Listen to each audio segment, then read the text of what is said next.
Assalamualaikum warahmatullahi wabarakatuh. Sehat selalu dimanapun teman-teman berada.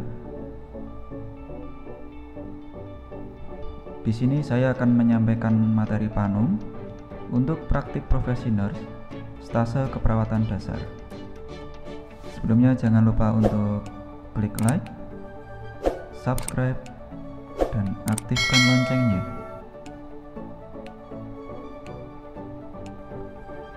Panum merupakan kegiatan pembekalan awal untuk mempersiapkan mahasiswa yang lulus tahap akademik dan akan memasuki tahap profesi dalam hal keterampilan klinik dasar sebelum masuk ke klinik atau rumah sakit atau masyarakat puskesmas.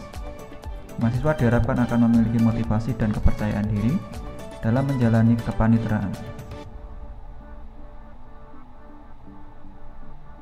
Fokus keperawatan dasar adalah rangkaian proses pembelajaran klinik yang pada intinya pemberian asuhan keperawatan yang berfokus pada pemenuhan kebutuhan dasar dengan menggunakan pendekatan biopsikososial, kultural, dan spiritual.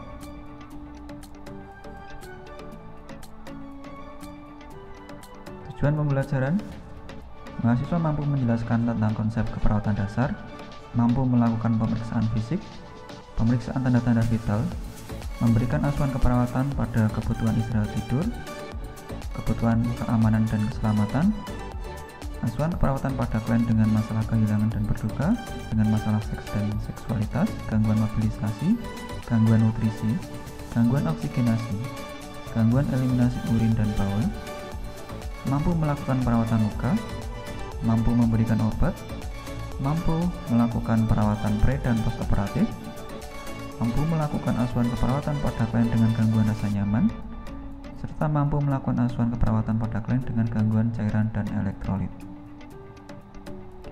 Berikut untuk target kompetensi stase keperawatan dasar.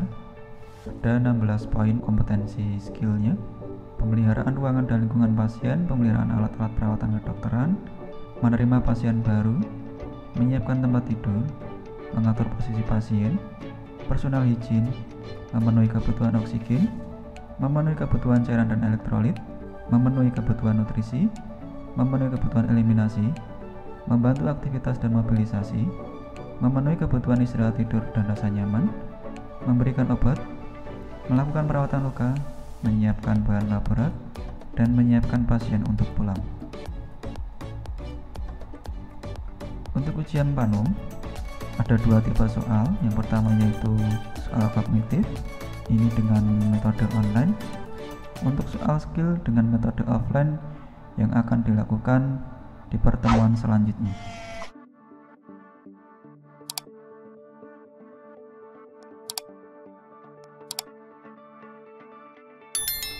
Untuk soal kognitif, yang pertama yaitu nanti ada soal terkait tentang pemeriksaan fisik. Tolong dipelajari tentang pemeriksaan fisik terutama pada jantung. Lalu urutan terkait pemeriksaan fisik abdomen, menghitung tetesan infus, prinsip benar dalam pemberian obat, prosedur pemberian oksigen, macam-macam rute pemberian obat, macam-macam pengaturan posisi dan fungsinya, pemenuhan kebutuhan personal hygiene, transfusi darah dan prosedurnya, prosedur perawatan luka, discharge planning atau persiapan pasien pulang, dan selebihnya soal tentang kasus, meliputi pemeriksaan, diagnosis, memprioritaskan masalah, dan tindakan yang sesuai dengan kasus. Ini batas-batas jantungnya. Pemeriksaan abdomen, jadi urutannya inspeksi, auskultasi, perkusi, dan palpasi. Berikut contoh soal menghitung tetesan infus. Klien usia 45 tahun dirawat di ruang merawat penyakit dalam dengan DHF. Saat ini diberikan terapi infus NaCl 0,9% 2000 cc dalam 24 jam. Infus diberikan dengan faktor tetes 20 tetes per cc. Pada jam ke-15, cairan infus tersisa 900 cc. Berapa tetes per menit sisa infus seharusnya yang diberikan? Untuk cara menjawabnya, jumlah cairan infus yang tersisa dikalikan faktor tetes dibagi waktu yang tersisa dalam satuan menit. Dari perhitungan tersebut didapatkan 33 tetes per menit. Selanjutnya, berapa kecepatan infus tetes per menit yang perlu ditambahkan? Untuk penghitungannya, perlu diketahui terkait berapa kecepatan awalnya. Untuk menghitung kecepatan awalnya, 500 kali 20 dibagi jumlah jam dalam satuan menit, didapatkan 28 tetes per menit. Sehingga yang perlu ditambahkan untuk kecepatan infusnya yaitu 5 tetes per menit. Berikut terkait prinsip pemberian obat. Ada yang 6 benar pemberian obat, ada yang 8 benar pemberian obat.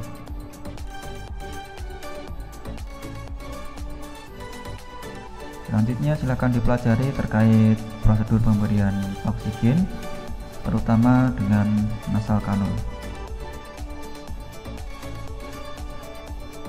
Selanjutnya tentang rute pemberian obat, terutama untuk yang injeksi, ada intramuskular, lalu ada intravena, intrakutan, dan subkutan.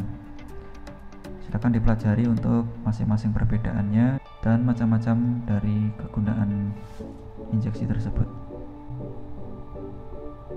Yang selanjutnya silakan dipelajari terkait pemberian posisi pada pasien beserta fungsi dari pemberian posisi tersebut untuk apa. Selanjutnya terkait defisit perawatan diri, apa yang perlu diberikan bantuan pada pasien. Selanjutnya terkait transfusi, apa saja yang perlu dipersiapkan, mulai dari ukuran jarumnya berapa, penggantian transfusi set yang memang tadinya infus set perlu diganti transfusi set, lalu cairan infus apa yang digunakan sebelum diberikan transfusi. Untuk perawatan luka, silakan dipelajari terkait prosedur dan urutan perawatan luka. Lalu persiapan untuk pasien pulang, bisa cek video saya yang sebelumnya terkait discharge planning atau persiapan pasien pulang. Selebihnya soal kasus terkait pengkajian, penentuan diagnosa, lalu perencanaan intervensi, implementasi, serta evaluasi terkait tindakan yang sesuai dengan kasus.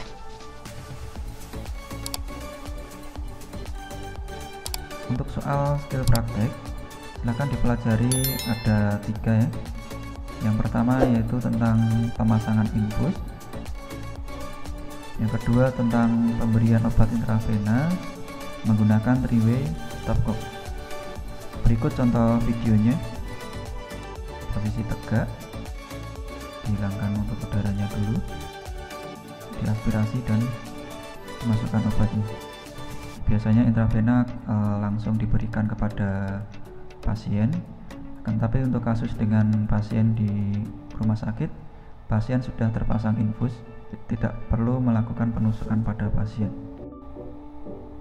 Selanjutnya tentang pemasangan kateter, silakan dipelajari.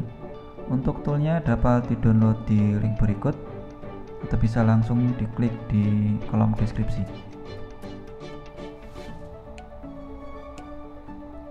Baik, itu tadi untuk pembekalan stase keperawatan dasar.